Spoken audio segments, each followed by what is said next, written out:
Frères et sœurs, bonjour. Que Dieu vous bénisse. Quelle bénédiction si belle d'être ici tous, dans cet endroit si merveilleux que Dieu nous a donné. Gloire au Seigneur. Ainsi, nous allons recevoir beaucoup de bénédictions aujourd'hui de la part de notre Dieu. Je suis certain que nous allons partir les mains pleines et le cœur rempli. Gloire à notre Seigneur. Je vous invite à nous mettre debout. Nous allons prier notre Seigneur. Nous allons clamer vers lui que ce moment, qu'il soit parmi nous et que ce culte est pour lui.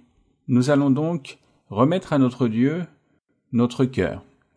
Père puissant, Dieu de la gloire, Roi du ciel, comme tu es grand, Seigneur. Toutes ces merveilles, Seigneur, que tu fais, tu t'occupes de tout, Seigneur. Tu es parfait. Tu fais tout avec une précision merveilleuse, Seigneur. Tu donnes des rêves, tu nous conduis, tu te manifestes d'une manière si belle, Seigneur, que notre cœur est rempli de paroles d'éloges et de louanges pour toi. Et nous en manquons, nous aimerions avoir plus de mots et de paroles pour continuer à te louer. Tu es très grand, tu es tout puissant et omnipotent, Seigneur. Merci. Merci pour ton profond amour et ta miséricorde envers nous. Ce culte est pour toi, Seigneur. Nous voulons te le remettre parce que nous savons qu'aujourd'hui, il va arriver des choses merveilleuses avec toi parce que tu es ici, Seigneur. Gloire à toi, Seigneur. Tu es là. Tu es ici. Pour cela, Seigneur, nous allons recevoir une pluie de bénédictions aujourd'hui. Père éternel, Dieu de la gloire, à toi, nous remettons ce culte, Seigneur, avec tout notre cœur pour toi, Roi bien-aimé, au nom de ton Fils, notre Seigneur Jésus-Christ. Béni et loué soit le nom du Seigneur. Gloire au Seigneur. Frères et sœurs, je vous invite à faire une lecture dans nos Bibles. Nous allons chercher dans le livre de Philippiens, dans le 2e chapitre, Philippiens chapitre 2, nous allons lire depuis le verset 12. Philippiens chapitre 2, verset 12 et suivant. Les frères qui ont déjà de l'expérience dans la recherche de la lecture dans la Bible, ils sont prêts. Ainsi, si quelqu'un est à côté de vous et il n'a pas pu le trouver, vous pouvez aider. Très bien. Nous allons donc commencer Philippiens 2, verset numéro 12, pour toute l'honneur et la gloire du Seigneur. Aussi, mes bien-aimés, comme vous avez toujours obéi, travaillez à votre salut avec crainte et tremblement, non seulement en ma présence, mais bien plus encore maintenant que je suis absent. Car c'est Dieu qui produit en vous le vouloir et le faire selon son bon plaisir. Faites toutes les choses sans murmure ni hésitation, afin que vous soyez irréprochables et purs, des enfants de Dieu irrépréhensibles au milieu d'une génération perverse et corrompue, parmi lesquels vous brillez comme des flambeaux dans le monde. Portant la parole de vie, et je pourrais me glorifier au jour de Christ de n'avoir pas couru en vain, ni travaillé en vain. Et même si je sers de libation pour le sacrifice et le service de votre foi, je m'en réjouis, et je m'en réjouis avec vous tous. Vous aussi, réjouissez-vous de même, et réjouissez-vous avec moi. Gloire à notre Dieu. Je vous invite à vous asseoir, frères et sœurs, nous allons chanter à notre Seigneur. Nous allons chanter au Seigneur, grand et puissant. Comme il est beau de méditer sur tout ce dont l'apôtre Paul parlait, de ce qu'il sentait. Et ce qu'il sentait, c'est la même chose que notre sœur Maria-Louisa sent. Et je me souviens des mots de l'apôtre Paul qui disait « Imitez-moi comme moi j'imite Christ ». Pour autant, si nous voulons être près de notre Seigneur Jésus-Christ, nous devons imiter notre Reine bien-aimée, notre sœur Maria-Louisa, gloire au nom de notre Seigneur. Nous allons chanter à notre Seigneur, nous allons chanter l'hymne 77 quand nous marcherons avec Dieu. Hymne 77.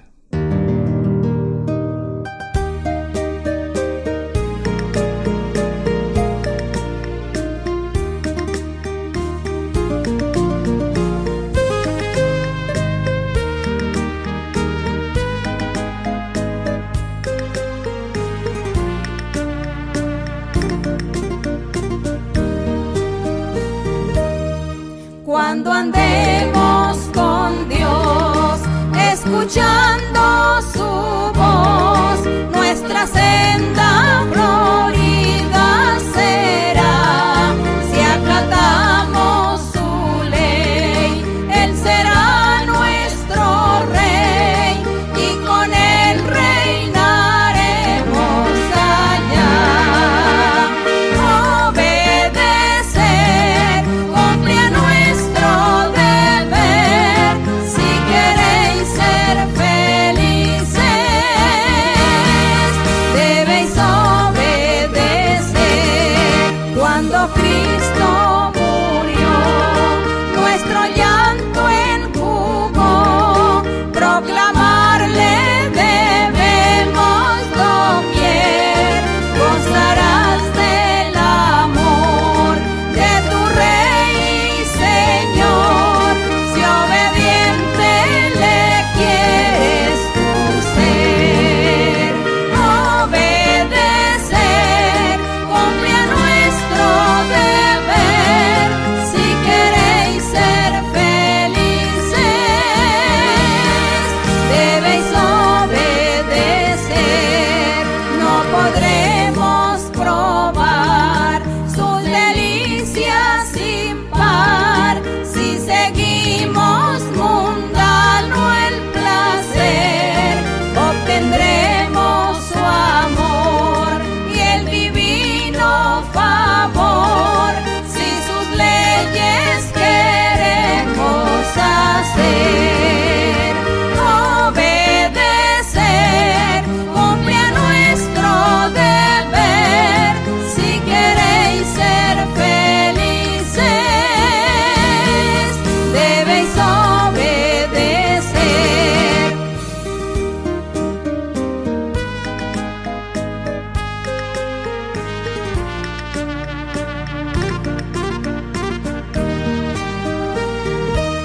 Gloire à notre Dieu!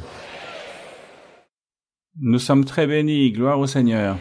Ainsi, je vous invite, frères et sœurs, à vous lever maintenant. Nous allons chanter des cantiques au Seigneur, pour que nous chantions au Seigneur de tout notre cœur et que nous chérissions les études bibliques qui sont toujours une grande bénédiction. Gloire au Seigneur. Nous allons chanter au Seigneur le cantique 172.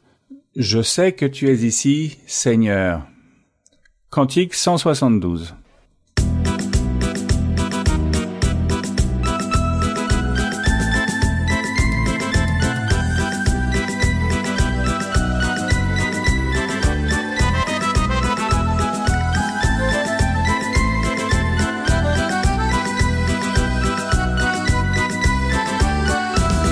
Je sais que tu es ici, Seigneur, je sais que tu es ici, je sais que tu es ici, Seigneur, je sais que tu es ici. Mon âme te loue, mon âme te loue, mon âme te loue, car je sais que tu es ici.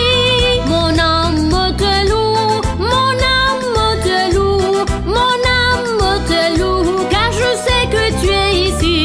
Je sais que tu es ici, Seigneur, je sais que tu es ici, je sais que tu es ici, Seigneur, je sais que tu es ici. Mon âme te loue, mon âme te loue, mon âme te loue, car je sais que tu es ici. Mon âme te loue, mon âme te loue, mon âme te loue, car je sais que tu es ici. Je sais que tu es ici, Seigneur, je sais que tu es ici, je sais que tu es ici, Seigneur, je sais que tu es ici. Mon âme te loue, mon âme te loue, mon âme te loue,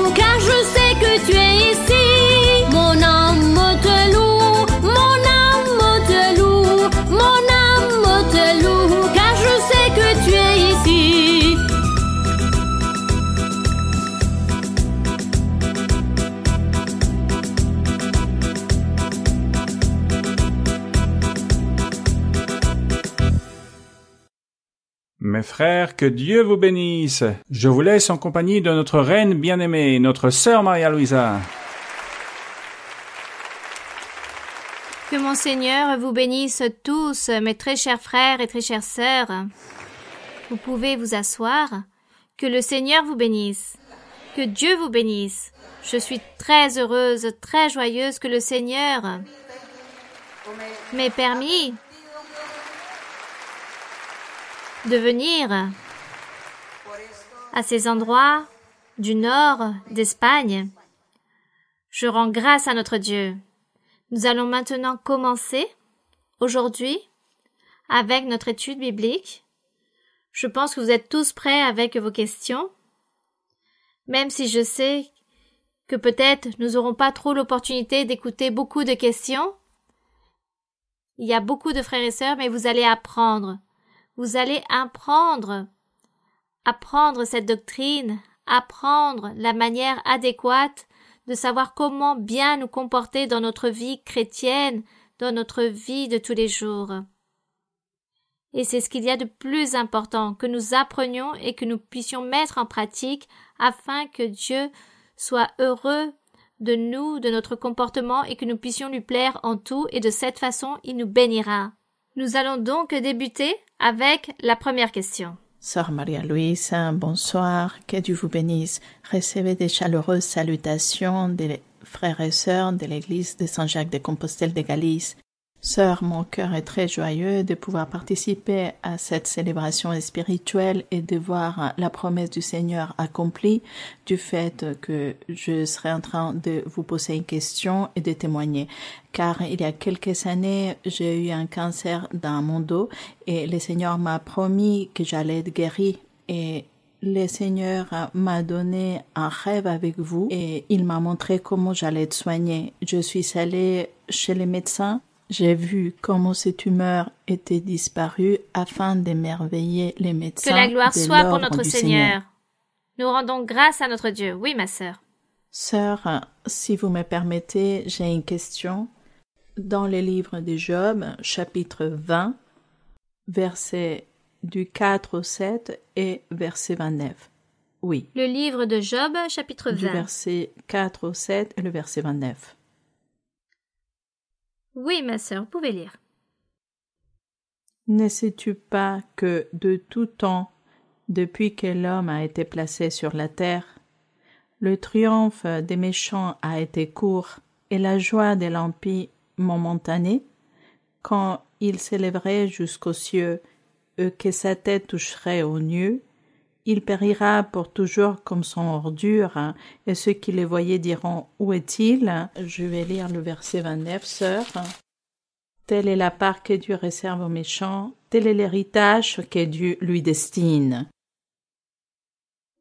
Sœur, au sujet de la condition d'impie, je crois avoir compris, rapport à vos enseignements, que dans l'actualité, un impie, c'est cette personne qui a connu le Seigneur, qui a participé aux bénédictions du Seigneur, qui a même participé aux dons spirituels, revient en arrière, blasphème et parle contre Dieu. Sœur, il y a des frères et sœurs que parfois, après quelques années d'être à l'église, d'avoir reçu les dons spirituels et de servir le Seigneur, s'est éloigné à cause de désaccords avec l'Église, mais par contre, il précise qu'il ne blasphème pas et qu'il ne renie pas contre Dieu. Sœur, quel est le regard de Dieu envers ces personnes et comment notre traitement envers ces personnes devrait être, car peut-être grâce aux années dans l'Assemblée, nous avons créé une amitié avec ces personnes. Pouvons-nous les considérer en tant que frères et sœurs? Est-il correct devant Dieu que nous continuons à passer du temps avec eux? Merci beaucoup, sœur.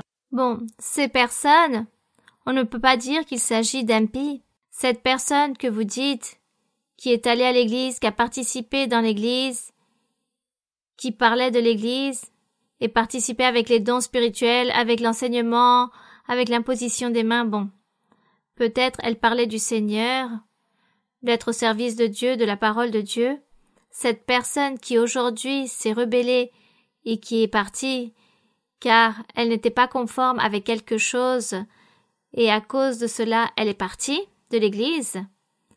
Mais dans sa manière d'être, elle continue à croire en Dieu, à déposer sa confiance en Dieu, à continuer à espérer en Dieu, ou que Dieu peut-être lui permet d'avoir une église plus proche où cette personne se sente plus à l'aise. À cette personne, ne pas dire qu'il s'agit d'un impie.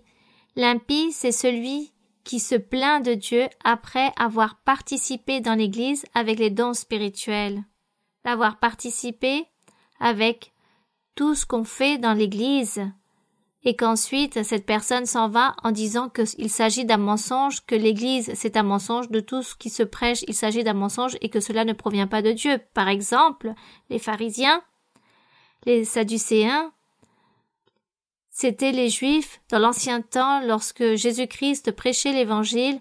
Là-bas dans la ville de Jérusalem, le Seigneur Jésus prêchait et les Juifs étaient divisés entre les sadducéens et les pharisiens. Les pharisiens étaient soi-disant les personnes qui enseignaient la loi de Moïse les jours du sabbat. Et ces derniers espéraient toujours en le Seigneur. Les sadducéens et les pharisiens disaient qu'ils avaient raison, qu'ils avaient la vérité de Dieu, qu'ils enseignaient la loi de Moïse.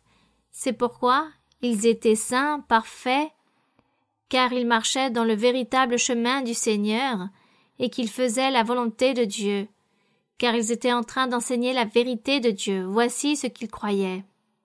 Lorsque le Seigneur Jésus-Christ apparaît pour prêcher l'Évangile, ils furent les premiers à douter et à mépriser la parole du Seigneur. Ils l'ont méprisé, ils n'ont pas cru et sont devenus ennemis du Seigneur Jésus-Christ de telle façon qu'ils l'ont même livré à la mort. Et ces personnes, on les appelle les impies, car ces personnes disaient avoir Dieu.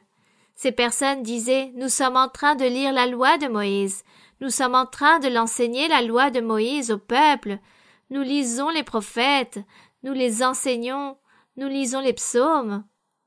Alors, nous avons raison. Mais lorsque le Seigneur Jésus apparaît, il le nie. Donc le Seigneur a dit à ces gens, qu'est-ce que vous étiez en train de croire? Qu'est-ce que vous étiez en train d'enseigner alors? Qu'est-ce que vous avez appris? Vous n'avez jamais rien compris. Vous n'avez pas bien lu les prophètes, les psaumes et la loi de Moïse. Car entre ces choses, il est écrit à mon sujet. Voici ce que disait le Seigneur. Qu'avez-vous lu? Vous n'avez jamais compris la parole du Seigneur. Car si vous voyez dans les prophètes, dans les psaumes et dans la loi de Moïse, tous parlent à mon sujet de mon existence et de ma venue. Et ces personnes disaient, non, que le Seigneur Jésus était un menteur, et de cette façon nous apprenons dans l'histoire que le Seigneur a été emporté à cette croix du calvaire. Donc ces personnes qui disaient être saintes et avoir la vérité et avoir le pouvoir, il s'agit de ces impies. Si des personnes aujourd'hui de l'Église se présentent de la même façon, après d'avoir été dans l'Église sûrement certains avec le don de la prophétie, d'autres ayant même prêché, ayant reçu les dons spirituels, ayant imposé les mains, ayant travaillé même le don de la prophétie durant un temps et ensuite partent en disant qu'il s'agit d'un mensonge de ce qui est prêché, que cela ne provient pas de Dieu mais du diable, alors cette personne, il s'agit d'une impie. Et l'autre personne que vous étiez en train de me parler, il ne s'agit pas d'une impie, mais il s'agit d'une personne rebelle et obstinée qui s'est éloignée du chemin de Dieu à cause de l'obstination, de la rébellion, peu importe, ou peut-être à cause de l'ambition. Donc Dieu châtiera cette personne, Dieu la châtie. Car cela se trouve dans Hébreux chapitre 6. Si vous avez un temps, lisez dans le chapitre 6 d'Hébreux, où l'on parle des personnes étant dans l'Église, ayant reçu et réjoui des choses spirituelles et régressent ensuite dans le monde pour se plaindre de Dieu ou pour continuer à réaliser le péché ou pour essayer d'établir des églises en réalisant des divisions, alors Dieu leur ôte l'appui. Dieu raconte que Dieu châtiera tout ce genre de personnes. Tout cela est écrit dans Hébreux. Donc, que ferions-nous, car vous dites, quel serait le comportement que nous devrions avoir avec cette personne entêtée, obstinée, rebelle? Le mieux serait de lui parler, de la convaincre à revenir et lui demander quel fut le problème. Vous devez peut-être changer. Demandez à Dieu qu'il vous aide à changer. Peut-être vous avez agi par obstination, ne faites pas ceci ou cela. Mais si personne ne veut pas écouter et s'irrite encore plus et devient votre ennemi à cause de toutes ces choses, alors éloignez-vous de cette personne et laissez cette personne toute seule et Dieu saura s'il doit se remplir de miséricorde avec cette personne ou pas. Et vous, éloignez-vous de cette personne, car une personne obstinée ne veut pas vous écouter et que dans Proverbe il est écrit « Ne vaut mieux pas écouter les personnes obstinées à cause de leur manière insensée de penser, ainsi serait la solution. » Bien, continuons. Oui, ma sœur, continuons. Bonsoir, sœur. C'est un honneur pour moi d'être en face de vous afin de vous poser une question. D'abord, j'aimerais commencer par un petit témoignage, si vous me le permettez. Je viens de l'Équateur, mais mon adolescence et ma jeunesse, je l'ai vécue à Toledo, en Espagne. À cette époque-là, j'appartenais à une autre église, mais je cherchais avec beaucoup de ferveur le Seigneur et je voyais que cette église, malgré tous les efforts faits, elle ne grandissait jamais. Quand j'étais adolescente, Dieu m'a donné un rêve. Dans ce rêve, Dieu m'a parlé avec une grande voix, telle que la Bible le décrit.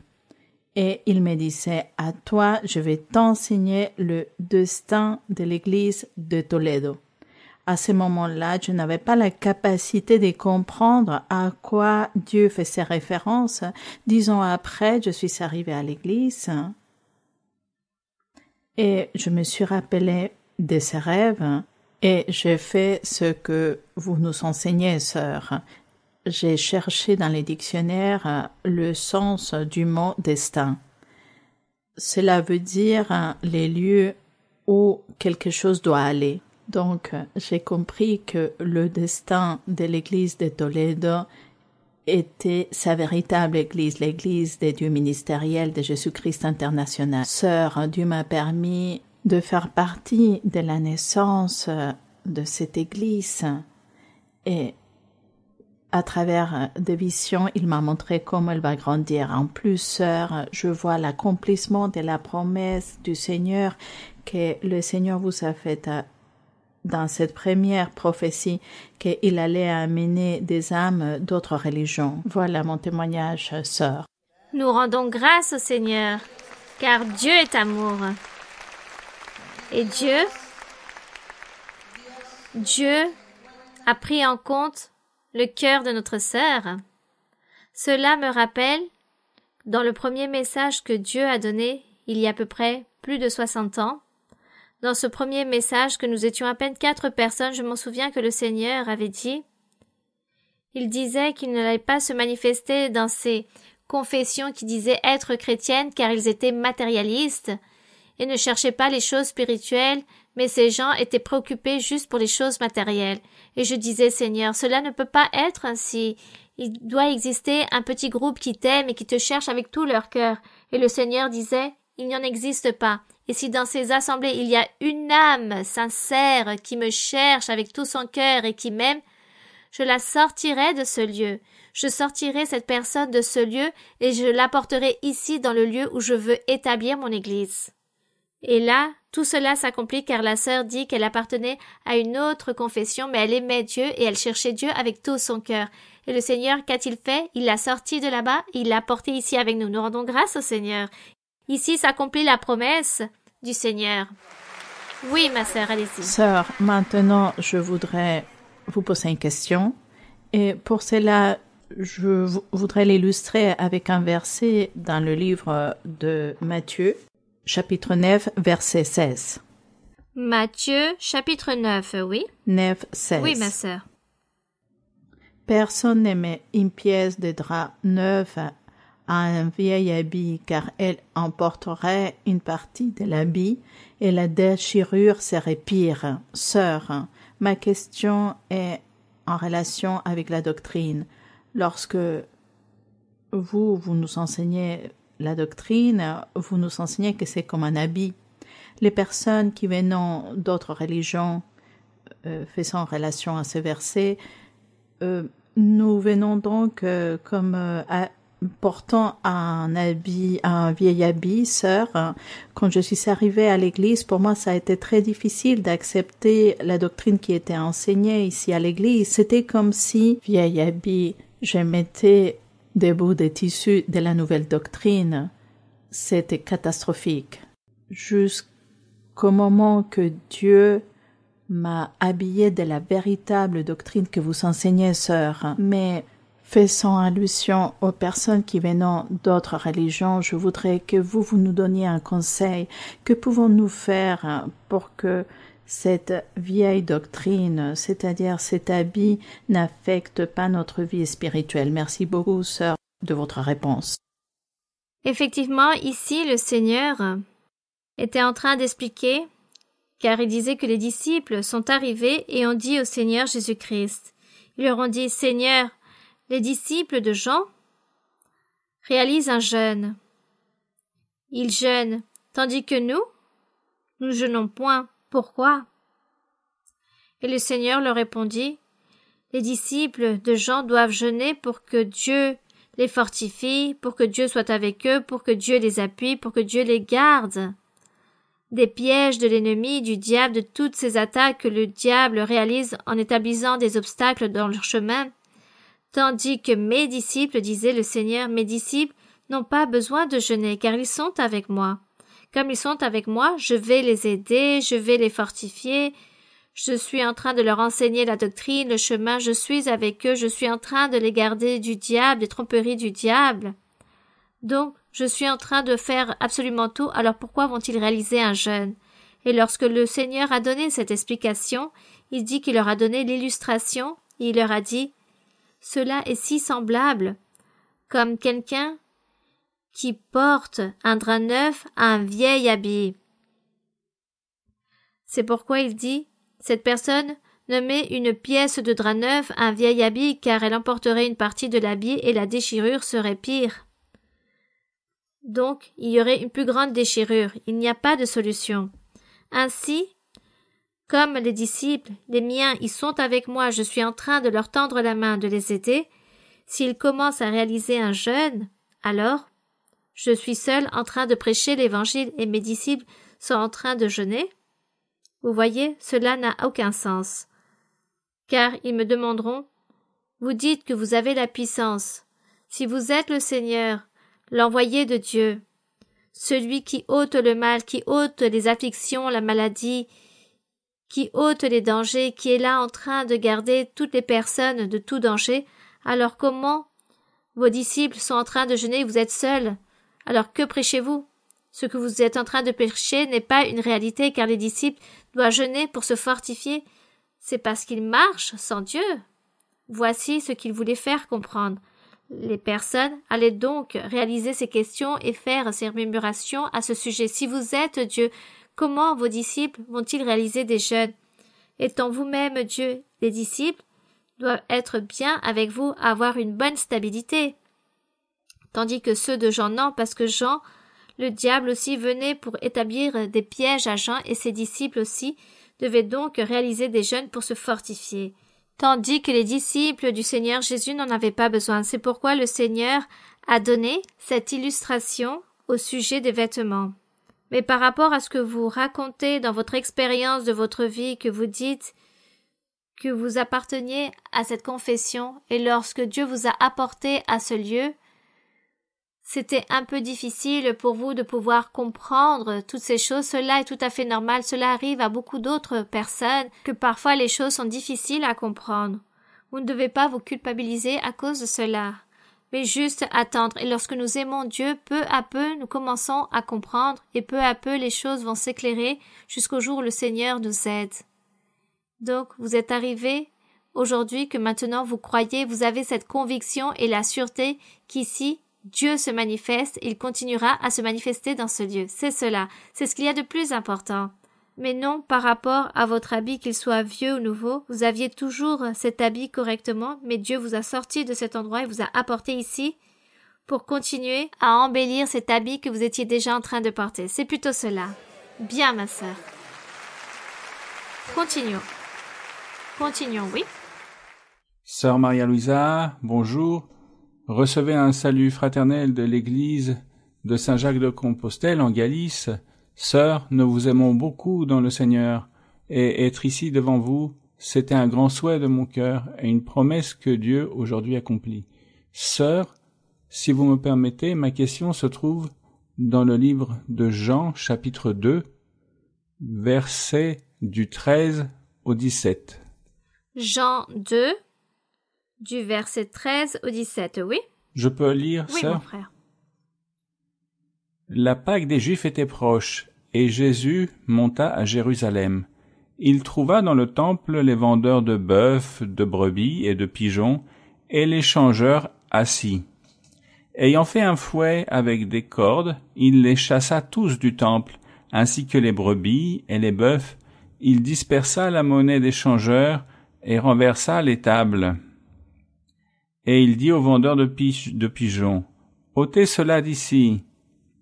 Ne faites pas de la maison de mon père une maison de trafic. » Ses disciples se souvinrent qu'il est écrit, « Le zèle de ta maison me dévore. » Ma sœur, en prenant comme référence ces versets, je voudrais vous demander comment nous devons agir face à des situations où, dans certaines occasions, on a vu dans d'autres églises, d'autres confessions, on a vu des personnes de ces confessions qui ont un intérêt économique et ne voient pas les personnes en tant que croyants, sinon comme une ressource pour ces affaires. En tenant compte le zèle qu'a eu notre Seigneur Jésus-Christ dans ces versets, quel conseil nous donnez-vous pour savoir comment agir dans notre assemblée face à ces possibles choses, ces cas, et quel conseil nous donnez-vous, sœurs, pour les frères qui ont des affaires? Tout cela pour protéger notre assemblée. Merci, sœur Maria-Louisa. Bien, mon frère. C'est juste, ce que vous avez lu n'a aucun rapport avec la question que le frère est en train de poser. La manière pratique de comment serait le sujet si les personnes commencent à réaliser leur entreprise. Bon, que plus loin, je n'oublie pas de donner cette explication, mais tout d'abord, je vais donner l'explication de ce qui s'est produit dans le temple. Rappelons-nous, mes frères et sœurs, que le Seigneur Jésus-Christ, lorsqu'il est venu sur terre et qu'il était à Jérusalem, plus précisément dans cette ville en train de prêcher l'Évangile, le Seigneur Jésus est venu pour accomplir la loi de Moïse. Je voudrais que vous puissiez avoir cela très présent en vous. Le Seigneur est venu pour accomplir la loi de Moïse. Il était écrit qu'une fois que s'accomplisse entièrement la loi de Moïse au pied de lettre, cette loi ne serait pas dérogée, ôtée ou annulée. Mais comme personne ne l'a observée ni accomplie car le peuple a manqué à Dieu, ils n'ont pas accompli la loi de Moïse. Donc le Seigneur Jésus-Christ est venu pour accomplir la loi de Moïse et pour l'ôter, pour l'annuler. C'est pourquoi le Seigneur Jésus-Christ, pendant qu'il était vivant en train de prêcher le royaume des cieux, lui aussi enseignait la loi de Moïse. Il enseignait aussi aux personnes ce que Moïse avait enseigné et leur disait « La loi dit ceci et cela, et vous n'avez pas observé correctement. » Donc le Seigneur Jésus est venu respecter cette loi. Donc le temple, qui anciennement était un temple que le roi Hérode avait bâti pour les Juifs, il s'agissait de ce temple qui se trouvait à Jérusalem. Il s'agissait de ce temple qu'ils avaient bâti, que les Juifs disaient « Il s'agit du temple du Seigneur ». Comme cela appartenait à la loi de Moïse, le Seigneur Jésus a voulu faire respecter ce temple. C'est pourquoi, lorsqu'il est écrit que le jour de la fête de la Pâque, le Seigneur était là-bas dans la ville de Jérusalem, et il vit que le temple, il y avait tous ces vendeurs, il y avait un grand commerce à la porte, à l'entrée du temple, et c'est pourquoi le Seigneur dit qu'il prit un fouet et qu'il mit dehors et chassa tous du temple, et qu'il dispersa la monnaie des changeurs et renversa les tables, car il leur disait de ne pas faire tous ces genres de commerce, car ils étaient en train de convertir la maison que Dieu avait établie pour qu'il puisse se manifester. Ces gens l'avaient transformée en commerce. Et les disciples ont dit qu'ils avaient lu dans le psaume 69:9, où il est écrit « Le zèle de ta maison me dévore ». Et le Seigneur s'est rempli de zèle, car il a vu tous ces marchands, ces vendeurs qui manquaient de respect à Dieu à l'entrée du temple, car le Seigneur devait faire respecter ce temple physique qui, peu de jours après, allait se convertir en absolument rien, car il ne s'agirait plus de son temple, car peu de jours après la mort du Seigneur Jésus-Christ, ce temple a cessé d'être si important pour Dieu, car le Seigneur Jésus, à travers la mort sur la croix du Calvaire, a annulé ou a ôté la loi de Moïse, et en annulant la loi de Moïse et ce temple aussi physique allait être ôté, car il n'allait plus appartenir comme ce temple de Dieu, car le temple de Dieu allait être un nouveau temple que le Seigneur Jésus-Christ allait bâtir dans les cœurs qui appartiennent aux croyants, aux serviteurs de Dieu. Il s'agit de ce temple spirituel. Donc ce temple allait se convertir en un temple spirituel beaucoup plus loin, après la mort de Jésus-Christ. C'est pourquoi le Seigneur Jésus aussi a enseigné dans un certain passage la loi de Moïse et les prophètes sont arrivés jusqu'à Jean-Baptiste. À partir de Jean, la loi ni les prophètes n'existeront, car ce qui existera, ce sera l'évangile du royaume des cieux à travers le Seigneur Jésus-Christ. Voici ce que le Seigneur a enseigné. Mais comme le Seigneur ici était vivant et qu'il devait prêcher et accomplir toute la loi, pour ainsi après la déroger, c'est pourquoi il a fait respecter la loi. Il a enseigné aux personnes de ne plus être matérialistes mais respecter le temple. Il devait donc accomplir avec toute la loi et ne pas laisser passer ni une seule virgule de cette loi qui s'accomplisse pour pouvoir donner fin à cette loi. Voici ce qui s'est produit. Bien.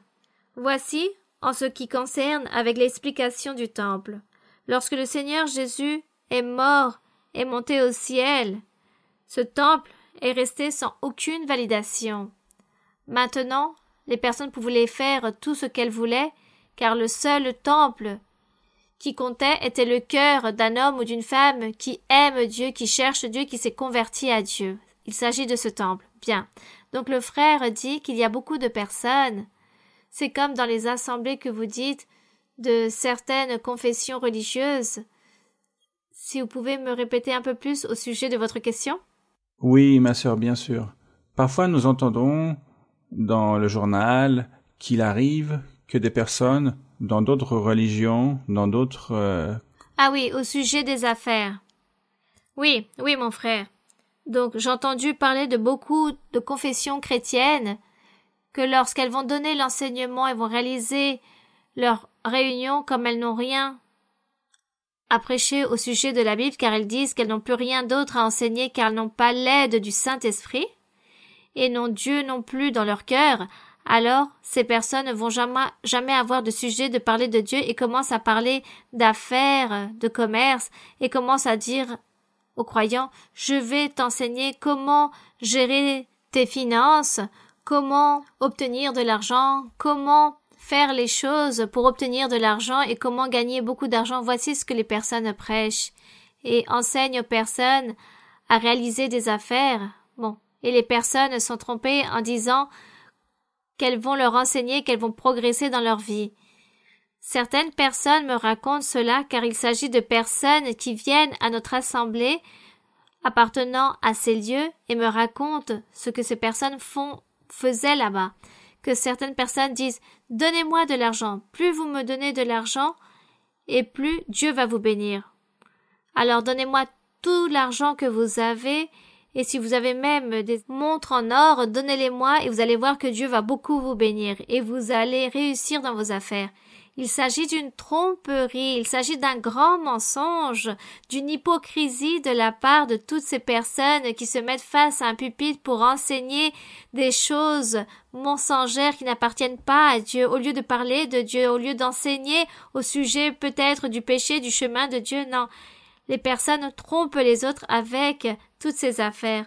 Nous habituons toujours à enseigner à l'assemblée qu'entre frères et sœurs, si vous avez des affaires ou des micro-entreprises ou des entreprises, ne mêlez pas les frères et sœurs dans tout ce genre de travail, car sûrement vous allez obtenir de grands problèmes, et ensuite les frères et sœurs commencent à se plaindre en disant que celui-ci ne lui a pas donné son salaire, ou lui a menti, ou l'a trompé, et tous deviennent des menteurs, des trompeurs, et on souille la vie spirituelle du croyant. Donc, nous enseignons aux personnes, aux frères et sœurs de s'abstenir de réaliser des affaires entre frères et sœurs, ou de même échanger ou prêter de l'argent en disant « Regarde, je te prête » et ensuite la personne ne la rembourse pas et les personnes deviennent ennemies, ou peut-être l'un des deux croyants ne vient plus à l'église car leur vie spirituelle est souillée à cause des choses matérielles de la vie.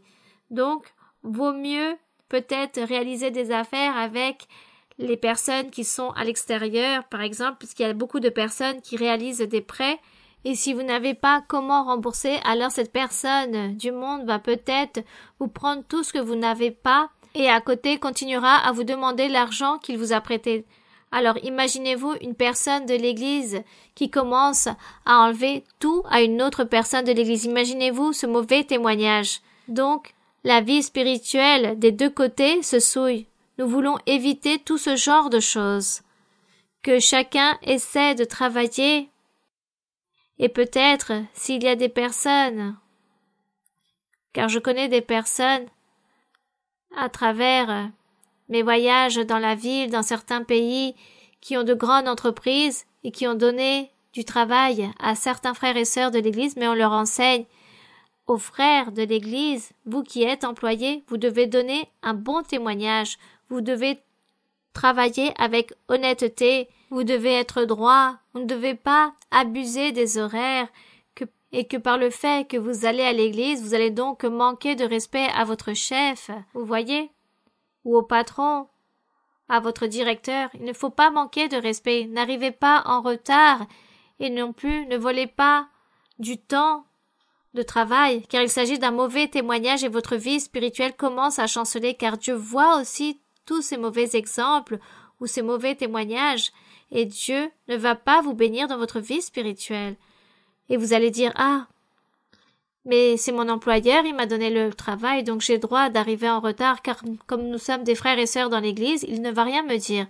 Peut-être cette personne, cet employeur va être mal à l'aise, ou va être gêné et va dire, bon, je vais donc lui changer de poste, car il ne fait pas les choses comme il se doit, et là commence une inimitié, il devient son ennemi, donc il faut éviter cela. Aussi, demandons au Seigneur qu'il nous enlève cette ambition dans nos cœurs, car il y a beaucoup de personnes qui viennent à l'Église et se remplissent de ce sentiment d'ambition, de vouloir gagner beaucoup d'argent, d'obtenir beaucoup de richesses, et cela déplaît à Dieu. Alors, peu importe que nous soyons, nous devons être conformes avec ce que Dieu nous donne. Si Dieu nous ouvre des portes de bénédiction, il nous donne la capacité, l'intelligence pour le travail, ou pour réaliser des choses, ou pour créer des choses, il nous donne la capacité, nous devons donc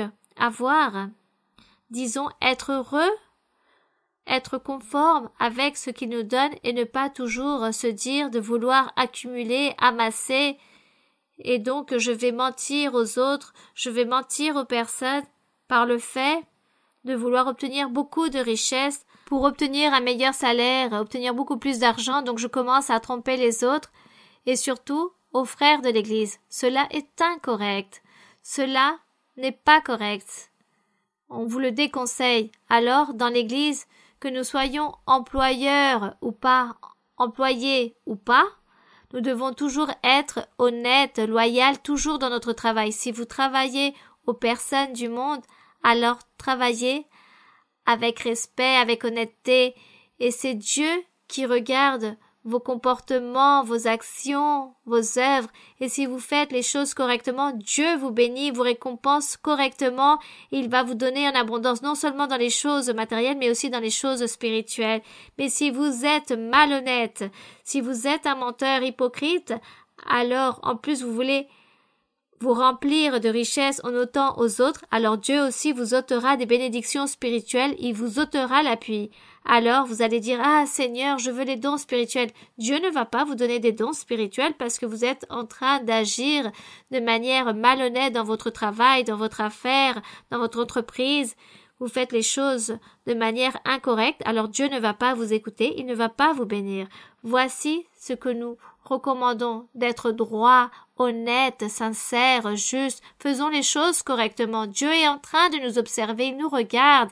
C'est lui qui regarde notre travail et notre manière d'agir dans notre vie de tous les jours. Que le Seigneur nous aide à vivre correctement et à faire les choses correctement et que nous soyons un bon témoignage, une lumière qui éclaire ou qui brille où que nous soyons. C'est cela. Bien, continuons par ici avec une autre question. Oui, ma sœur. Bonsoir. Bonsoir, sœur. Que Dieu vous bénisse. Mon cœur est heureux d'être devant de votre présence. Bienvenue en Espagne.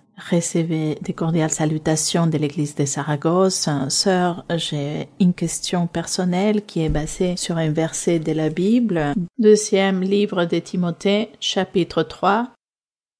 Deuxième livre de Timothée. Verset du 15 au 17. Oui. Dès ton enfance, tu connais les saintes lettres qui peuvent te rendre sage à salut par la foi en Jésus-Christ. Toute écriture est inspirée de Dieu et utile pour enseigner, pour convaincre, pour corriger, pour instruire dans la justice, afin que l'homme de Dieu soit accompli et propre à toute bonne œuvre. Sœur, dans ces passages, nous pouvons voir comment la Bible est un instrument que Dieu nous a donné afin de nous enseigner, de nous corriger, de nous guider et pour que nous tous, nous soyons des hommes et des femmes en droiture et que nous puissions faire des bonnes œuvres. Ma question c'est, sœur, comment nous pouvons enseigner la parole de Dieu à une personne qui souffre d'un handicap cognitif, qui a des problèmes de raisonnement ou pour qui est difficile de comprendre les contextes, ou à une personne qui a un handicap auditif, par exemple, à l'église, il y a une personne qui souffre d'un handicap auditif, et ce que nous faisons, c'est de lui écrire les enseignements afin qu'elle puisse comprendre, mais plusieurs fois, lorsqu'elle lit la Bible ou les enseignements, elle n'arrive pas à comprendre toutes les paroles ou le contexte. Ce que nous faisons plusieurs fois, c'est de lui faire des diagrammes pour qu'elle puisse, ou des schémas pour qu'elle puisse comprendre l'idée. Sœur, serait-il approprié d'utiliser des Bibles illustrées ou quelle méthode pourrions-nous employer afin d'enseigner la parole de Dieu? Ne vous inquiétez pas, ma sœur. Lorsque Dieu apporte des personnes sous ces conditions, le Seigneur même leur enseigne. Le Seigneur lui-même dépose dans le cœur de ces personnes ou dans leurs pensées ou dans le raisonnement, dans le cœur, la parole du Seigneur. Et ces personnes beaucoup de fois aiment encore plus Dieu que d'autres, que toutes ces personnes qui ont tout leur sens. Donc ne vous inquiétez pas pour cela. Ces personnes, lorsqu'elles viennent à l'église, Dieu les a apportées et notre devoir, c'est leur imposer les mains. Priez Dieu pour ces personnes pour que Dieu fasse un miracle et une guérison complète en ces personnes, leur imposer les mains. Faire ce que nous pouvons faire et l'enseignement, c'est Dieu qui se charge de leur enseigner. Dieu se charge d'enseigner à ces personnes sa parole et de la semer dans le cœur de tous ces êtres. Alors, ne nous inquiétons pas, car nous ne pouvons pas aider Dieu. C'est Dieu qui fait toutes les choses à sa façon. Dieu fait cela. Bien, continuons. Continuons par ici. Oui, mon frère? Oui, mon frère. Bonjour, sœur Maria-Louisa. Que Dieu vous bénisse grandement. Ma sœur recevait un salut cordial du Pays Basque, de l'église de Donostia, Victoria, Santander et Bilbao. nous vous aimons dans le Seigneur. Si vous me permettez, j'aimerais vous poser la question suivante. Il y a quelques mois, dans un enseignement de notre frère Carlos Alberto Baena, il nous expliquait comment les dons spirituels arrivent à la vie du croyant et comment nous pouvions l'obtenir, y arriver. Certains pouvions l'atteindre avec la louange, la lecture de la Bible, et certains atteignaient par la maturité. Il nous expliquait que c'était les expériences avec Dieu à travers du ton comme le don de foi. Sœur, en méditant sur cela, je me suis rappelé que sur le site de l'Église, il y a une liste de certains dons spirituels. Nous avons fait l'expérience de la majeure partie d'entre eux dans l'Assemblée. Nous les administrons, même dans notre vie. D'autres, nous l'avons lu dans la Bible. Et vous, notre sœur, vous nous aviez donné quelques explications à ce sujet-là, par exemple comme le don d'interprétation des langues, et qu'à première vue, ils ne sont pas aussi évidents dans l'Assemblée, ils ne sont pas si faciles à sonder comme les suivants. Ma question est basée sur le livre des Romains, chapitre 12, versets 6 à 8. Il est dit: « Puisque nous avons des dons différents selon la grâce qui nous a été accordée, que celui qui a le don de prophétie l'exerce selon l'analogie de la foi, et que celui qui est appelé au ministère s'attache à son ministère, que celui qui enseigne s'attache à son enseignement, et celui qui exhorte à l'exhortation, que celui qui donne le fasse avec libéralité, que celui qui préside le fasse avec zèle, que celui qui pratique la miséricorde le fasse avec joie. » Ma sœur, ma question est: quelle est la différence entre les dons de servir, distribuer, aider et administrer? Et comment, sœur, pouvons-nous obtenir ces merveilleux joyaux pour notre vie spirituelle et qu'ils soient pour l'édification spirituelle? Les dons, il s'agit de facultés que Dieu nous donne. Il s'agit d'un cadeau. Les dons, il s'agit d'un présent, d'un cadeau.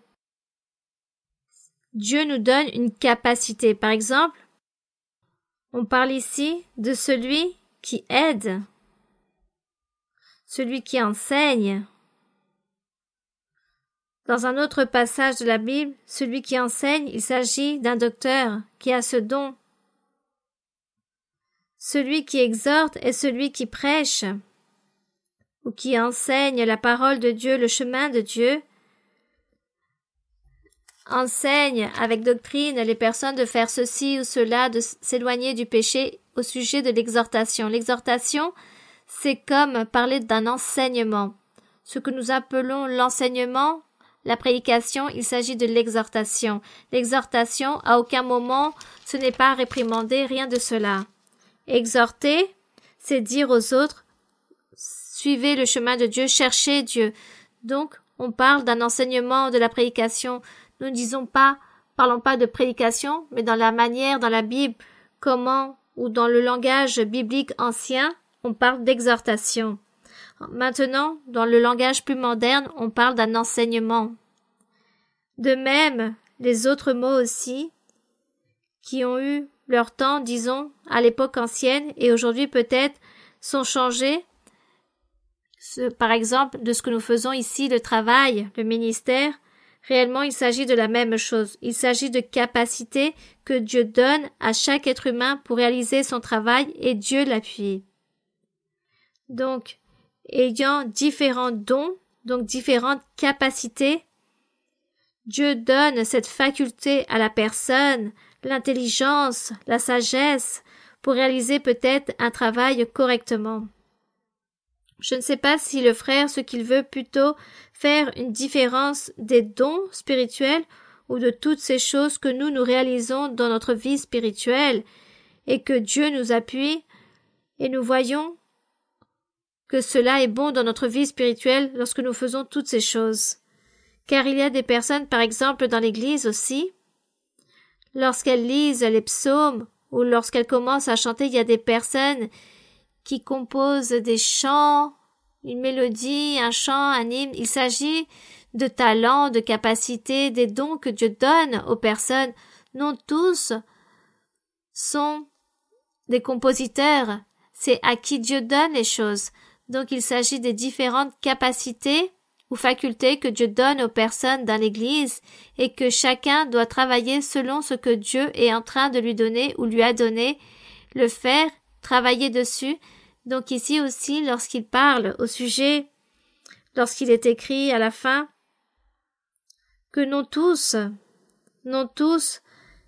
ici dans le verset 13, où il est écrit que non tous seront prophètes ou parleront en langue, qu'il y aura différents dons, d'autres feront plus que d'autres, ceux qui prophétisent, donc que chaque personne travaille selon le don que Dieu lui a donné.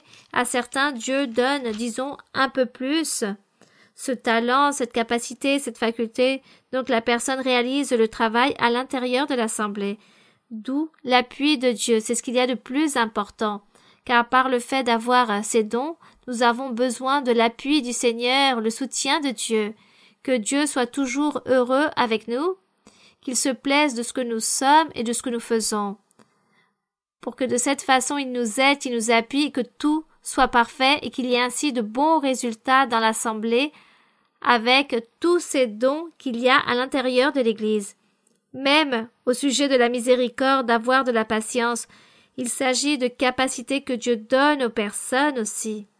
Donc, lorsque nous commençons à avoir ce sentiment de mauvais, nous disons au Seigneur, Seigneur, ôte-moi ce que je suis en train de ressentir et donne-moi plutôt de l'amour, de la charité, de la miséricorde, de la patience, de la sagesse, de l'intelligence, et comment je dois aider ici pour travailler dans l'assemblée.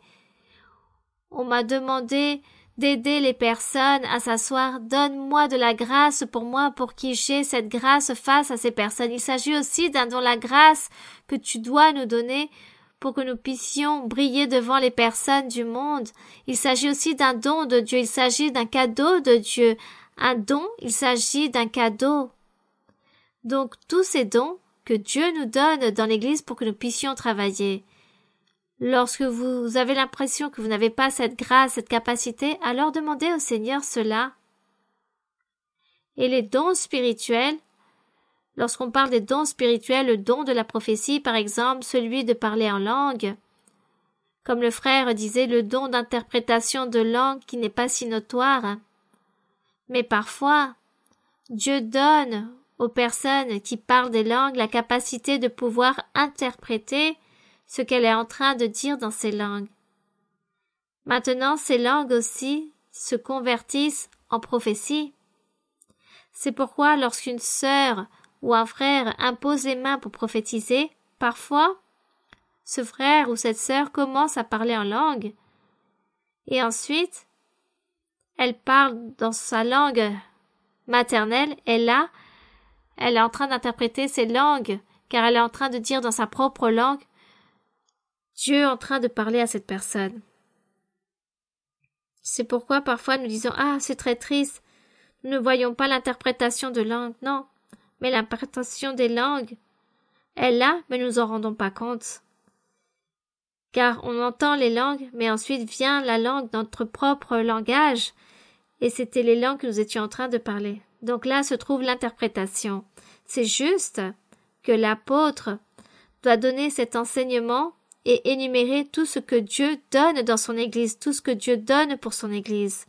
Et nous, ce que nous faisons, c'est, lorsque nous lisons, comme nous savons qu'il s'agit de dons ou de cadeaux ou de présents de Dieu, alors mettre tout en pratique et dire Seigneur, Seigneur, je veux recevoir absolument tout, car ce n'est pas juste une chose, je veux avoir le don de servir, de prophétiser, d'imposer les mains, de guérir, je veux avoir tous ces dons. Voici ce qu'il faut demander au Seigneur. Tous les dons spirituels, tout ce que Dieu donne. Il faut le demander au Seigneur et être au service dans l'Église de tout ce que Dieu nous donne pour gagner beaucoup d'âmes pour le royaume des cieux. Continuons de l'avant. Oui, continuons. Oui, mon frère. Sœur Maria-Louisa, bonjour, que Dieu vous bénisse. C'est un immense privilège pour nous tous de pouvoir voir la manifestation de notre Dieu cet après-midi, et d'autant plus avec votre présence, ma sœur, parce que c'est merveilleux de voir comment notre Seigneur vous donne son soutien et comment vous nous enseignez cette doctrine parfaite. Gloire à notre Seigneur. Ma sœur, j'aimerais poser une question en me basant sur le passage biblique dans le livre de l'Exode, chapitre 20, verset 12. Exode 20, 12. Je peux lire, ma Oui, sœur? mon frère. Honore ton père et ta mère, afin que tes jours se prolongent dans le pays que l'Éternel, ton Dieu, te donne.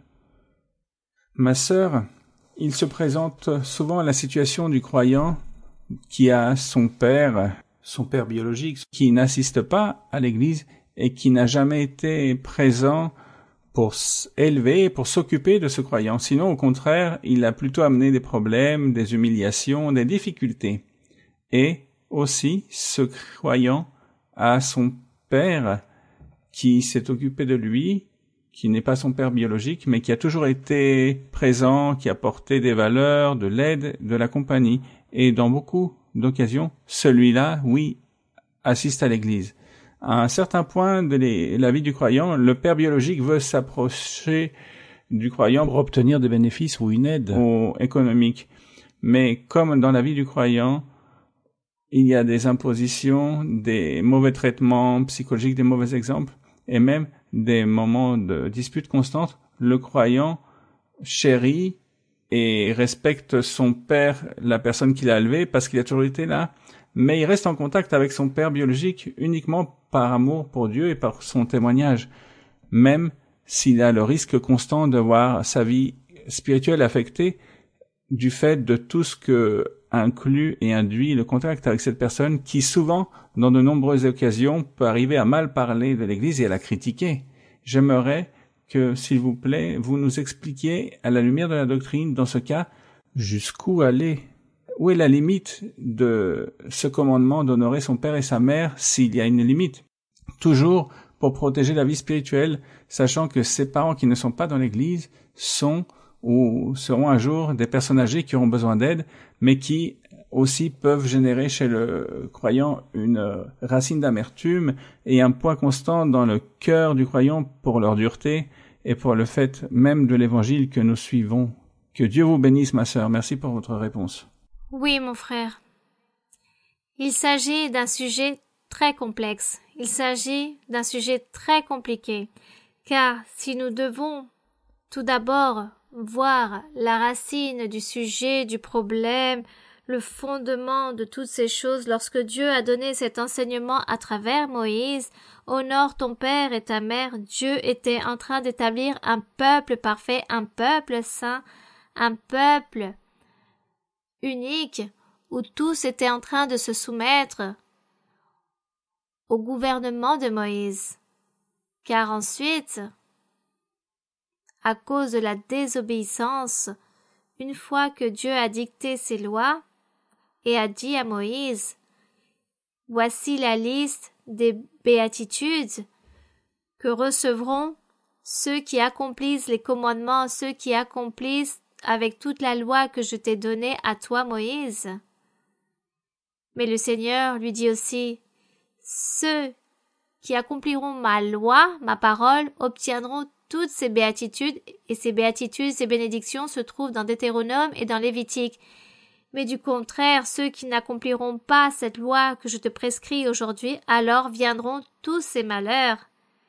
Et il s'avère que dans tous ces malheurs, il y a que les personnes vont même tomber malades du cerveau, il y aura de grandes maladies du cerveau, il y aura beaucoup de démons, beaucoup de mauvais esprits, des esprits mauvais qui posséderont les personnes et feront que ces personnes agissent de manière très mauvaise, même avec leur propre famille. Tout cela se produira dans le temps et que même les enfants tueront leurs parents ou les parents tueront leurs propres enfants à cause de cette œuvre des démons du diable par le fait de la désobéissance. Donc toutes ces malédictions ont abrité l'humanité. Ainsi, successivement, cela s'est produit. La parole de Dieu, la loi de Moïse ne s'est pas accomplie. Personne ne l'a observée ni l'a accomplie. Alors, qu'est-ce qui a commencé à régner les malédictions à l'humanité de ce que Dieu a proféré? Voici ce qui a commencé à régner. C'est pourquoi, au milieu de notre société, dans le monde dans lequel nous vivons, La plupart des personnes souffrent de mauvais esprits dans leur vie, dans leur corps, car elles sont possédées de ces mauvais esprits qui ont possédé les pensées des personnes et font que les gens n'arrivent pas à bien réfléchir, à bien se comporter. À partir de là, viennent toutes les incompréhensions, la haine, les vengeances, car tous ces mauvais esprits font que les personnes réalisent les choses de mauvaise façon et arrivent au point de détester leurs propres enfants ou leurs propres parents, leurs proches. Il y a donc cette haine et veulent tuer les autres, leurs proches. Voici ce qui s'est produit. Le péché a fait que les malédictions que Dieu a proférées puissent s'accomplir avant que s'accomplissent les béatitudes, les bénédictions. Et les bénédictions ne se sont jamais accomplies, mais les malédictions, oui. Il serait très bon, et je vous invite, que vous puissiez lire dans Lévitique et dans Deutéronome où il est écrit « Béatitude par le fait de faire la volonté de Dieu et malédiction pour ceux qui désobéissent, pour les malfaiteurs. » Et comme tous ont été malfacteurs d'une manière ou d'une autre, les malédictions sont tombées sur nous. Donc, dans l'évangile du Seigneur Jésus-Christ, lorsque vient l'évangile du Seigneur Jésus, il s'agit de l'Esprit ou du même Seigneur, du Saint-Esprit qui doit venir nous aider. Comment bien nous comporter avec ce proche, avec ce parent qui est possédé de mauvais esprits et qui a été un irresponsable, qui n'a pas bien élevé ses enfants et n'a rien fait de bon pour ses enfants, ou cette mère remplie de mauvais esprits, qui n'a jamais su bien élever ses enfants et au contraire, elle leur faisait du mal. Comme j'ai pu entendre que beaucoup de mères réalisent de la sorcellerie à leurs propres enfants, leur fait des envoûtements, des sorcelleries. Il s'agit de choses incompréhensibles. Qui a appris cela de faire à une mère de faire une telle chose à ses propres enfants? Les choses sont ainsi car toutes ces malédictions sont tombées de génération en génération car les gens ont toujours vécu dans le péché et c'est le péché qui règne. C'est pourquoi, ensuite, nous voyons que les enfants ne prennent plus soin de leurs propres parents, ne les honorent plus, ne les respectent plus, car tous les démons sont là en train de travailler et font qu'entre eux, ils se détestent.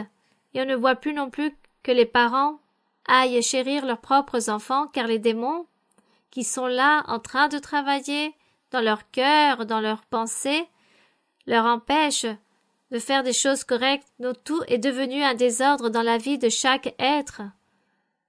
Qu'avons-nous besoin? C'est pourquoi nous avons besoin de l'évangile du Seigneur, nous avons besoin de la parole de notre Dieu, nous avons besoin que le Saint-Esprit règne dans notre cœur, pour que Dieu puisse nous purifier de toutes ces choses, et nos familles, et nos proches aussi, qu'il les purifie, qu'il les délivre aussi de ces mauvais esprits, et de cette façon, nous allons pouvoir accomplir avec ce commandement. Mais s'il existe toujours ces démons dans la pensée de ses parents ou de ses enfants, il n'y aura jamais d'harmonie, et les enfants ne vont pas pouvoir honorer ou respecter leurs parents, ou les parents à leurs enfants. Ce commandement ne pourra pas s'accomplir. Pourquoi? Parce qu'ils n'ont pas cette mentalité pour bien réfléchir, disons, ils ont cette maladie mentale. Voici ce qui se produit. Et cela se produit dans beaucoup de familles. Je connais des sœurs ou même des frères qui me disent « Moi j'ai voulu aider ma mère, mon père, mais ils sont très mauvais. Ils me cherchaient pour m'ôter la vie. » D'autres me racontent on me faisait de la sorcellerie, on m'insultait, on me détestait. Alors, que dois-je faire? J'ai dû donc fuir de leur côté, j'ai dû partir, je ne veux plus être avec eux. J'ai entendu tous ces cas, et aussi le cas du frère qui dit qu'il y a une personne qui veut, disons, honorer, accomplir ce commandement, mais son parent ne se prête pas pour cela, sûrement peut-être il l'insulte ou lui dit des choses vaines. Donc, il s'agit peut-être d'une vie intolérable. Je dirais plutôt que cette personne fuit de cet être, qu'il part très loin de lui, car cet être agit de mauvaise façon envers lui. Mais dans l'autre cas, que le frère qui dit être dans l'église et qui a ses parents dans ces conditions, alors Il lui manque aussi cette conversion à ce frère ici, à celui qui vient à l'église. Il lui manque d'être bien converti devant Dieu, car une personne qui vient et se convertit à Dieu, Dieu nous aide à résoudre les problèmes avec nos proches. Vous voyez? Dieu nous aide avec nos parents, avec nos familiers, nos proches, il nous aide et il fait que ces personnes nous écoutent et trouvent le calme ou essaient du moins à nous écouter ou à croire en Dieu. Mais si je suis un croyant, je viens à l'église et j'ai ces parents qui ont ces problèmes au niveau de ces cerveaux qui sont remplis de folie, qu'est-ce que je pourrais faire? Je m'éloigne, mais en même temps je suis attentif à leur vie, à leur situation. S'il leur manque quelque chose, je pourrais leur tendre la main. Mais je prierai à tout instant à Dieu qu'il m'aide pour que je puisse leur parler, pour que je puisse leur imposer les mains et pour que ces mauvais esprits puissent partir, ils puissent être libres et ainsi vivre en harmonie comme toute bonne famille. Voici ce qu'il faut faire. Demandez tout cela à Dieu. Voici les choses et la solution, mon frère. Voici la solution. Que le croyant, le Fils de Dieu, celui qui se trouve dans l'Église, Dieu doit l'appuyer et Dieu doit le bénir avec son proche. Et si sa famille ne vient pas à l'Église, qu'il ne méprise pas les choses de Dieu ni critique, mais juste qu'il respecte. Et cela signifie je suis en train de marcher correctement devant Dieu, car mon proche respecte ma voix de Dieu. Pourquoi? Parce que ma famille a vu en moi un bon témoignage, un bon exemple. Et c'est pour cela ils savent que je suis dans le chemin correct. Ils respectent et ne disent rien. Ils ne viennent pas à l'église, mais ils sont en train de respecter. Car je suis en train de donner quoi? Un bon exemple, en train de rendre un bon témoignage. C'est cela, mes frères et sœurs. Donc au sujet que le frère raconte, il lui manque ce bon témoignage. Si cette personne donne un bon témoignage, les choses vont changer dans la famille de ce frère. Son père ou son proche changera et cessera de murmurer et de plus être son ennemi. Sûrement cela sera ainsi. Bien. Il reste, je crois, une dernière question, il me semble. Oui, une question? Oui, mon frère. Bonjour, chères sœurs. Bonjour, mes frères. C'est une promesse du Seigneur que je vous poserai une question. J'aimerais, pour cela, me baser sur 2 passages bibliques. La première dans 1 de Timothée 4, versets 12 à 14. Premier livre de Timothée, chapitre 4. Il est dit « Que personne ne méprise ta jeunesse, mais sois un modèle pour les fidèles, en parole, en conduite, en charité, en foi, en pureté. Jusqu'à ce que je vienne, applique-toi à la lecture, à l'exhortation, à l'enseignement. Ne néglige pas le don qui est en toi et qui t'a été donné par prophétie avec l'imposition des mains de l'assemblée des anciens. » Et ce que je voudrais souligner, c'est la possibilité dans la jeunesse d'avoir les dons spirituels, et j'aimerais complémenter avec le passage suivant dans Colossiens 3:12, où il est dit « Ainsi donc, comme des élus de Dieu, saints et bien-aimés, revêtez-vous d'entrailles de miséricorde, de bonté, d'humilité, de douceur, de patience. » Et je veux souligner ici la vertu de la patience. Et ma question, dans ce contexte, parce que depuis que je suis arrivé à l'église, je me suis efforcé de servir le Seigneur, d'apprendre sa doctrine et de recevoir des bénédictions spirituelles. Au début, je me mettais la pression moi-même et j'arrivais même à être frustré de ne pas obtenir les dons spirituels. Et je me mettais en question si j'étais digne de cela.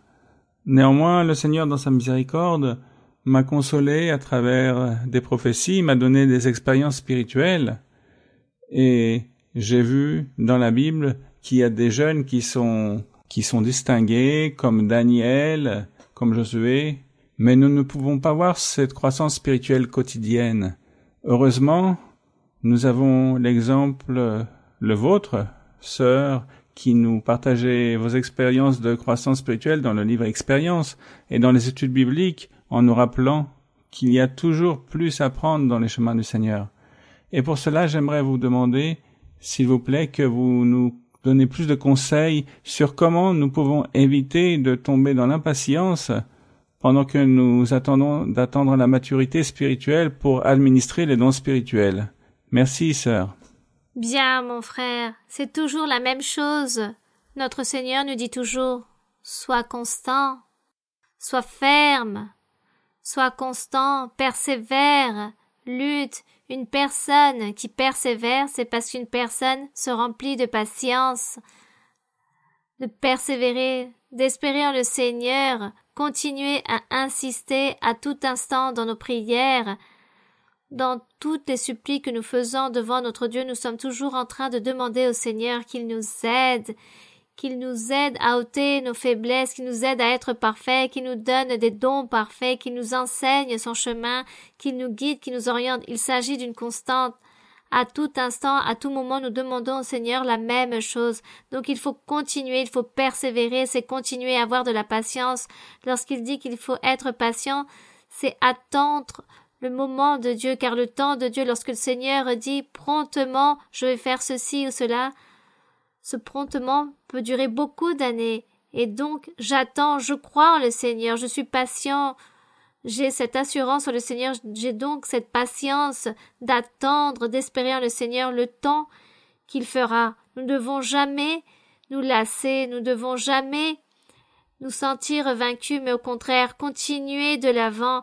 Et si les promesses tardent, alors ne pas faire attention à cela, mais continuer de l'avant dans le chemin du Seigneur, car nous allons toujours trouver dans ce parcours beaucoup de choses, beaucoup de satisfactions que le Seigneur nous donnera, et ensuite il nous donnera ce qu'il nous a promis, ce que nous attendons tellement. Donc la persévérance est très importante. Et dans la vie en le Seigneur, on dit qu'il s'agit comme de notre vie spirituelle en le Seigneur, c'est comme cette lumière à l'aube, dit le Seigneur. La lumière à l'aube, lorsque le jour va commencer, lorsque le jour commence à s'éclairer peu à peu jusqu'à arriver au rayon du soleil, ce jour-là sera parfait. Ainsi est notre vie spirituelle. Donc pourquoi ne pas persévérer, pourquoi ne pas attendre, être patient, continuer de l'avant et jamais nous lasser de suivre ce chemin du Seigneur. Ne nous lassons jamais. Il ne faut pas chanceler, car c'est très dangereux qu'en régressant ou en restant là-bas, instables, nous perdons les bénédictions, les promesses de Dieu. Il faut toujours continuer, il faut toujours examiner notre vie, examinons notre cœur, notre vie, et regardons qu'est-ce qu'il y a en nous, analysons-nous, car il y a des personnes qui généralement, lorsque j'enseigne qu'il y a certains péchés qui sont cachés, ces péchés qui ne se dévoilent pas sont les plus dangereux que ceux qui se voient, que tous ces péchés externes, car ceux qui se voient, on les abandonne car on voit que les personnes nous regardent et que nous rendons un mauvais témoignage, alors nous disons « Ah, je vais faire attention à cela car les personnes sont en train de m'observer. » Mais ceux qui sont cachés comme personne ne les voit, c'est lorsque la personne garde, ne s'inquiète pas à y renoncer. L'honnêteté, par exemple, la droiture, notre vie, comment menons-nous notre vie devant Dieu, devant l'Église, devant le monde, devant la société qui nous entoure, devant toutes les circonstances et les personnes qui m'entourent, à l'étude, à l'école, au travail, aux entreprises, comment est mon comportement face à toutes ces personnes, dans la vie de tous les jours, dans mon travail? Est-ce que j'accomplis avec mes devoirs ou pas? Donc, c'est une question d'être honnête, juste, droit. Nous devons toujours regarder sur toutes ces choses, car il y a des péchés cachés qui nous empêchent de grandir spirituellement et nous empêchent que Dieu nous donne les dons à la perfection et que Dieu nous mette à son service. Il y a des personnes qui disent « Dieu n'écoute pas ma prière.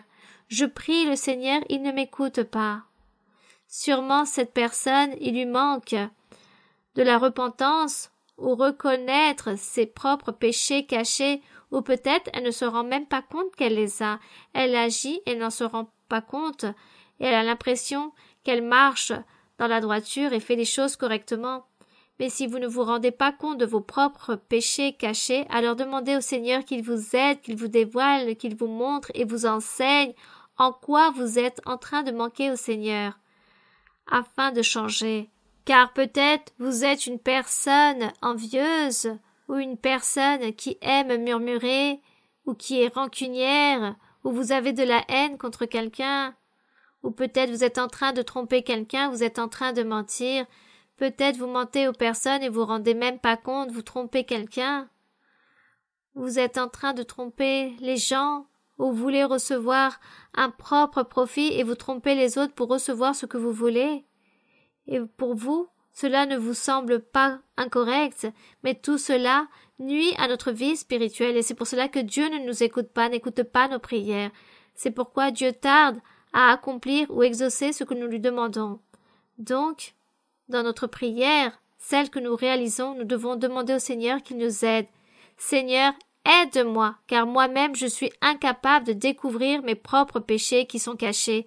Je n'arrive pas, et je veux te plaire, et je veux suivre jusqu'à la fin, arriver au but, et je veux être à ton service jusqu'au dernier jour de ma vie. Ainsi doit être notre souhait le plus grand devant le Seigneur. Nous allons donc maintenant nous mettre debout, mes frères et sœurs, et nous allons prier le Seigneur.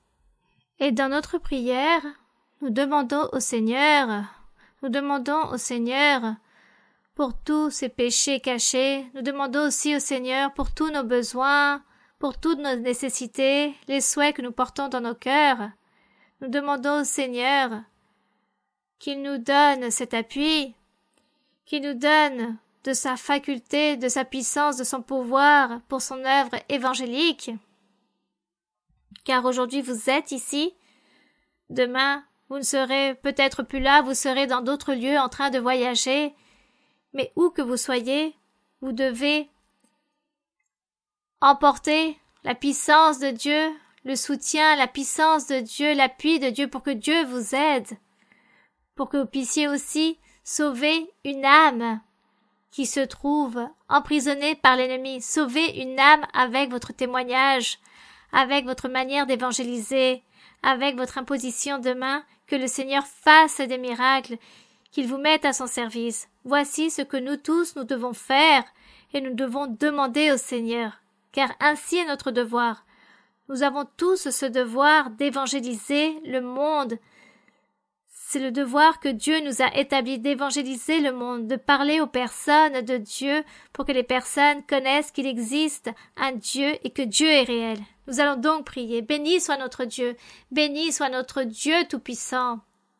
Béni soit notre Dieu et Roi, Père de notre Seigneur Jésus-Christ, le Dieu tout-puissant, qui a parlé à Abraham, à Isaac, à Moïse, à Jacob, et leur a fait des promesses merveilleuses, des promesses qui encore aujourd'hui, ces promesses sont en cours et ces promesses deviennent une réalité dans nos vies.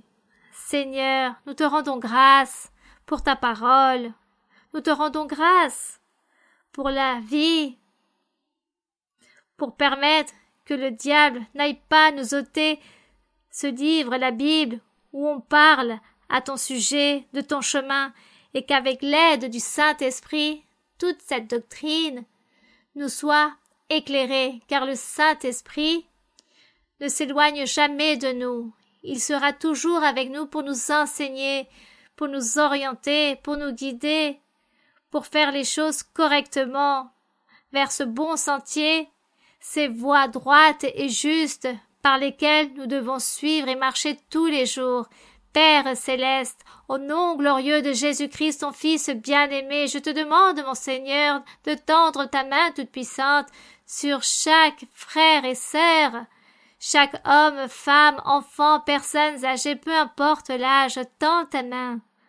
Établis ta main sur la tête de chacun et bénis, délivre, ôte les maladies, chasse toute douleur, ôte toutes les tromperies du mal, toutes ces chaînes, détruis-les, Seigneur, détruis l'œuvre de l'ennemi, l'envie de l'ennemi, ôte de la pensée de beaucoup cette obstination, le caprice, le désordre.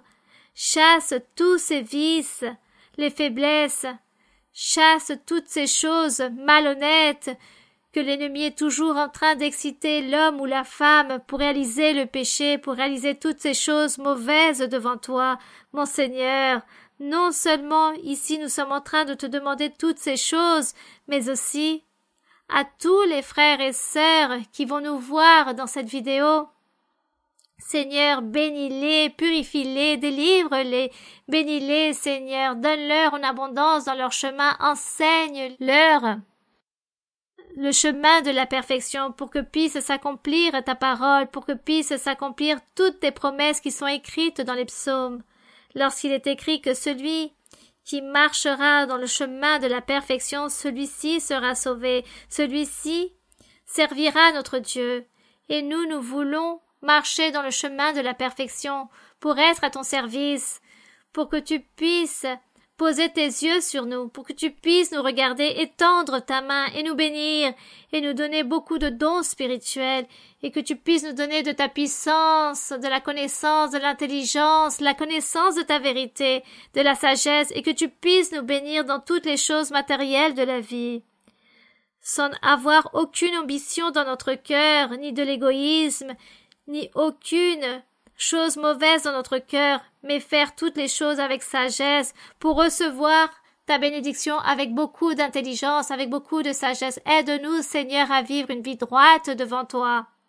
Aide-nous, Seigneur, car nous voulons nous engager avec toi, nous engager, Seigneur, à faire ta volonté, à réaliser ta parole, à l'accomplir et à te plaire en absolument tout et être à ton service avec tout notre cœur. Romps, Seigneur, tous les liens, délie toutes les choses, les pièges du diable. Libère, mon Seigneur, car tu es venu pour délivrer ceux qui sont captifs. Tu es venu pour détruire toutes ces chaînes d'oppression, pour détruire toutes ces maladies, pour ôter les fardeaux sur tous les opprimés. Seigneur, tu es venu pour nous donner la vie, pour nous donner l'allégresse, de la joie, pour nous donner de la paix dans notre cœur, mon Seigneur. Merci, éternel Dieu. Merci, mon Père céleste, pour ton amour, pour ta miséricorde, pour ta bonté, pour ta parole, pour ton pardon. Béni soit le Seigneur. Béni soit notre Dieu. Béni soit le roi d'Israël. Béni soit celui qui vit et qui règne pour toujours. Alléluia. Merci, mon Père Saint. Merci, Seigneur. Puissant est le Seigneur. Fais-nous vivre avec l'Esprit, avec ton Esprit, mon Seigneur. Envoie ta puissance spirituelle. Envoie tes dons spirituels sur chacun d'entre nous. Libère-nous, Seigneur. Libère-nous. Libère ceux qui sont captifs et tous ceux qui vont nous voir à travers la vidéo. Et je vous dis, il y aura des bénédictions, il y aura une purification pour beaucoup. Et l'affliction, je serai en train de la ôter, car il y a beaucoup de tristesse dans beaucoup de cœurs. Mais je serai en train de délier, en train de détruire ce mal. Il y aura une prospérité, une abondance et un progrès, un triomphe pour beaucoup. Et aussi un grand accroissement spirituel. Je donnerai des bénédictions et des dons spirituels à beaucoup. Je les bénirai.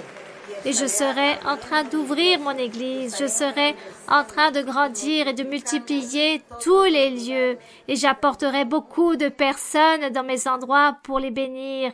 Car beaucoup d'églises, beaucoup de lieux dans le monde entier seront en train de s'ouvrir et vous devez vous préparer, car vous devez prêcher dans chaque pays, dans chaque peuple, dans chaque village, dans chaque endroit. Mon Église s'étendra dans le monde entier et mon esprit sera avec mon Église, car je les garderai, je serai en train de les délivrer, je gouvernerai et je vous soutiendrai. Ma bénédiction ira avec tous.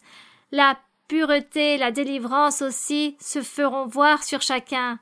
C'est pourquoi il y a de grandes bénédictions pour beaucoup, la sainteté, la guérison, et je serai en train de détruire le joug de l'ennemi, et je détruirai le mal, j'ôterai l'amertume et toute confusion, car beaucoup de cœurs sont tristes, mais promptement vous allez vous allégrer, car je vais vous bénir, je vous donnerai le triomphe, et je vais vous donner en abondance dans votre vie, et toute tristesse et toute amertume sera détruite en ce moment même. Soyez confiants, croyez, continuez de l'avant, soyez courageux, efforcez-vous, soyez droits, que vos cœurs soient droits. Continuez à être fermes, car les bénédictions sont là, elles sont là devant la porte. Beaucoup de changements, beaucoup de triomphes spirituels. Je vais vous bénir et je vais vous appuyer avec des bénédictions matérielles comme des sommes d'argent. Je donnerai aussi des sommes d'argent à certains qui ont besoin pour des choses nécessaires et je serai en train de leur donner pour ces choses nécessaires. Il viendront beaucoup de changements, beaucoup de travail. Loi aussi dans l'Église, les dons spirituels vont se éveiller dans beaucoup d'assemblées. Je serai en train d'ôter toutes ces choses qui empêchent d'avancer dans mon chemin, je serai en train de les détruire. Il y aura beaucoup de bénédictions, de triomphes, de délivrance et de prospérité. Continuez tous de l'avant, soyez fermes, car je suis en train de voir chacun vos cœurs. Soyez confiants, continuez, car les bénédictions vous a abrité aujourd'hui. Il y a beaucoup de prospérité. Merci, mon Père Saint, au nom glorieux de Jésus-Christ, ton Fils bien-aimé. Nous te rendons grâce, mon Seigneur. Merci, Seigneur, car ta miséricorde est pour toujours. Merci, Seigneur, car ton pardon, ta patience que tu as à chacun d'entre nous, malgré de nos faiblesses, malgré, Seigneur, du mal et malgré tout ce que l'ennemi fait au milieu de nous, nous te rendons grâce, mon Père. Merci, éternel Dieu. Au nom glorieux de Jésus-Christ, ton Fils bien-aimé. Merci, Seigneur. Que l'honneur soit pour toi, que la gloire soit pour toi, aujourd'hui et pour toujours. Amen. Alléluia. Gloire au Seigneur. Alléluia. Jésus est ici. Jesús está aquí, pide lo que quieras. Jesús está aquí, pide lo que quieras. Él tiene poder, Él te lo dará. Jesús está aquí, hermano, pide lo que quieras. Jesús está aquí, pide lo que quieras. Jesús está aquí, pide lo que quieras. Él tiene poder, Él te lo dará. Jesús está aquí, hermano, pide lo que quieras. Béni soit le Seigneur. Glorieux est notre Dieu. Nous rendons grâce au Seigneur. Merci, mes frères et sœurs, à vous tous, mes très chers frères et très chères sœurs, pour être ici. Et nous rendons grâce au Seigneur pour ces belles bénédictions aussi pour chacun d'entre vous et pour tous les frères et sœurs qui vont nous voir aussi dans la vidéo en cette journée, car ils vont aussi recevoir la bénédiction du ciel. Merci beaucoup, que Dieu vous bénisse. Que le Seigneur soit avec chacun d'entre vous, que le Seigneur vous bénisse. Et à très bientôt. À très bientôt, mes très chers frères et très chères sœurs. Que Dieu vous bénisse.